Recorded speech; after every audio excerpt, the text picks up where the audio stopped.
Good morning student. हमने पिछली class में हिंदी व्याकरण पार्ट 1 भाषा और व्याकरण का पठन किया था। आज हम उसके आगे का पठन करेंगे। हमने पिछली क्लास में भाषा और भाषा के प्रकार के बारे में पढ़ा था। भाषा कितने प्रकार के होते हैं? 3 प्रकार के होते हैं।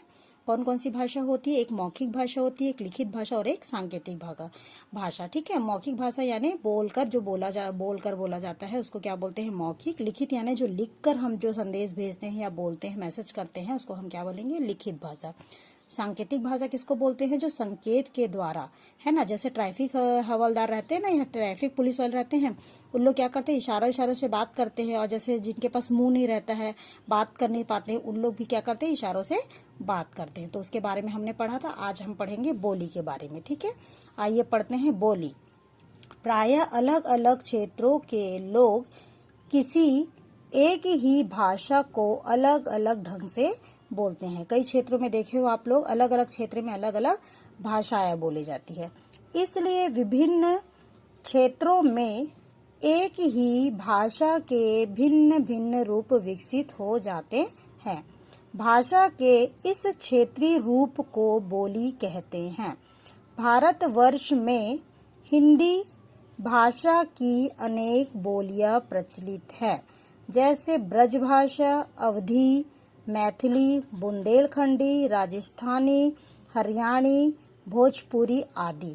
उदाहरण हिंदी भाषा, रवि, रंजन, यह कौन जा रहा है। ठीक है। हरियाणी बोली में कैसे बोलते हैं? रवि, रंजना, यो कौन जावे से, है ना। अलग अलग भाषा में जैसे है ना, बोल रहे हिंदी भाषा में रंजन, यह कौन जा रहा है, ऐसा बोलते हैं। हरियाणी भाषा में उसको क्या बोलते हैं? रंजना, यो कौन जावे से। ठीक है।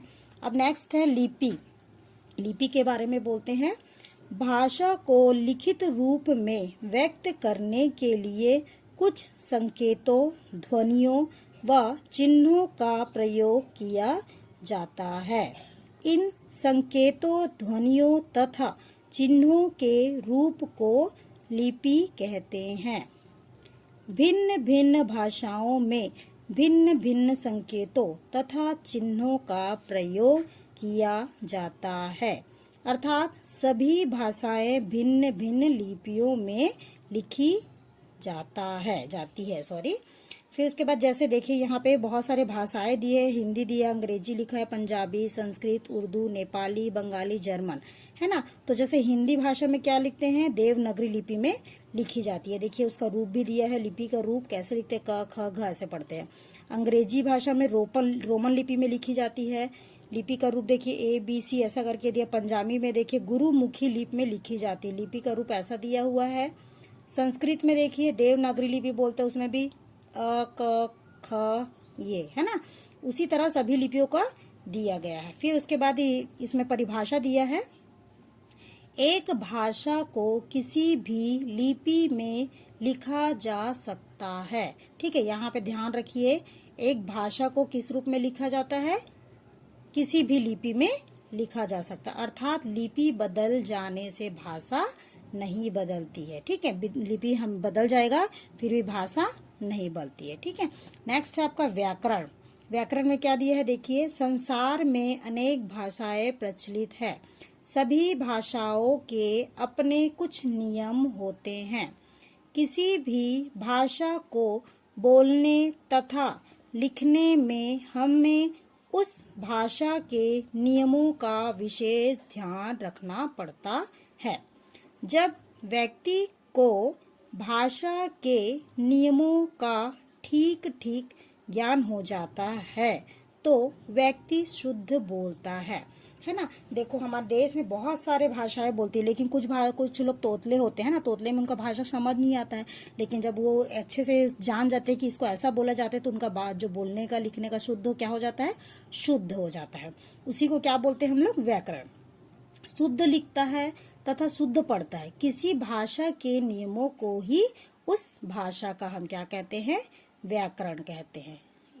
व्याकरण वह विद्या है जिसके ज्ञान से हम भाषा को शुद्ध बोलते तथा शुद्ध लिखते हैं। मैंने बताया ना, अगर आपको समझ आ गया तो आप शुद्ध लिखना भी सीख जाएंगे, पढ़ना भी सीख लोगे और लिखना भी सीख जाओगे। अगर आपको पता ही नहीं, उसका उच्चारण ही सही नहीं हो रहा है तो आप क्या करोगे, गलत गलत लिखोगे, है ना। उसी को अगर जैसे आप लिखना सीख गए, अच्छे से उसको समझना सीख गए, तो आप अच्छे से आसानी से उसको लिख भी सकेंगे, पढ़ भी सकेंगे और बोल भी सकेंगे। व्याकरण के विभाग मतलब व्याकरण कितने प्रकार के होते हैं वो बता रहा है। व्याकरण होते हैं 3 प्रकार के, वर्ण विचार, शब्द विचार तथा वाक्य विचार। उसके बारे में भी यहाँ पे दिया गया है।